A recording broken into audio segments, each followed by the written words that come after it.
Welcome back. આજે વડોદરા સહિત રાજ્યમાં બોર્ડની પરીક્ષાનો પ્રારંભ। પરીક્ષા કેન્દ્રો પર વિદ્યાર્થીઓને તિલક કરી ગુલાબનું ફૂલ આપી ચોકલેટ આપી સ્વાગત કરાયું। પરીક્ષા કેન્દ્રોમાં સીસીટીવી કેમેરાથી વિદ્યાર્થીઓ પર નજર રખાશે।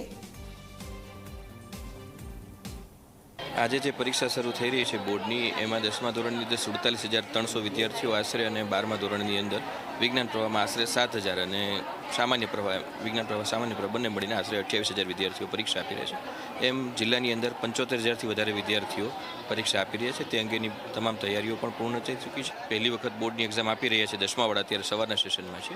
એ બિલકુલ સ્ટ્રેસ અનુભવે નહીં અને ચિંતામુક્ત વાતાવરણમાં પરીક્ષા આપી શકે તેવો વહીવટીતંત્ર તરફથી પ્રયત્ન। ગેરરીતિ ન થાય તે માટે સીસીટીવી 100% આપણે વડોદરા જિલ્લામાં એક્ટિવેટ છે, એની સીડી પણ જોવામાં આવશે। સ્ટ્રોંગ રૂમ છે એના લાઈવ દ્રશ્ય બોર્ડ પણ જોઈ શકે, સ્ટ્રોંગ રૂમની સ્થિતિ એ અંગેની વ્યવસ્થા ત્યાંથી કરવામાં આવેલી છે અને સાથે સાથે સ્કોડ પણ મૂકવામાં આવેલી છે કે જેઓ નિયત સમયાંતરે આકસ્મિક શાળાઓની મુલાકાત લેતી રહેશે। ઝેરોક્સની દુકાનો કે વગેરે જે કંઈ એમાં જિલ્લા વહીવટીતંત્ર એટલે કે માનનીય કલેક્ટર સાહેબ દ્વારા અને કમિશનરેટ વિસ્તાર હોય ત્યાં માનનીય પોલીસ કમિશનર દ્વારા યથાયોગ્ય જાહેરનામું બહાર પાડવામાં આવેલું છે। ઇલેક્ટ્રિક ગેજેટ અંદર પ્રવેશવા દેવામાં જ ન આવે અને શાળામાં પણ ઇન્વિજિલેટર એક વખત ચકાસણી કરી લે કે જેથી એવી કોઈ ઘટનાઓ બને નહીં।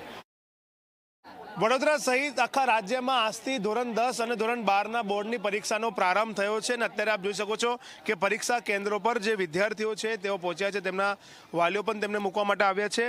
વડોદરા શહેરમાં જો વાત કરવામાં આવે તો ધોરણ 10ના 47,312 જેટલા જે વિદ્યાર્થીઓ છે તે આજે પરીક્ષા આપવાના છે। તેવી જ રીતના ધોરણ 12 કોમર્સના 20,493 અને ધોરણ 12 સાયન્સના 7,548 વિદ્યાર્થીઓ પરીક્ષા આપવાના છે। ત્યારે જે પરીક્ષાર્થીઓ છે એમાં ખાસ કરીને વિદ્યાર્થીની આપ જોઈ શકો છો એક અનોરો જ ઉત્સાહ દેખાઈ રહ્યો છે। તેમની સાથે આપણે વાત કરીશું। શું નામ છે તમારું અને આજે કયું પેપર છે? આજે અમારું ગુજરાતી છે। મારું નામ ચિકલિયા નિધિ સમીરસિંહ છે। શું કહેશો, કેવું પેપર નીકળશે, કેવી આશા છે, કેવી તૈયારી કરી છે તમે? સારી તૈયારી છે, નીકળશે જે એવી એમની મરજી છે। શેના પર વધારે ભાર મૂક્યો છે તમે? કઈ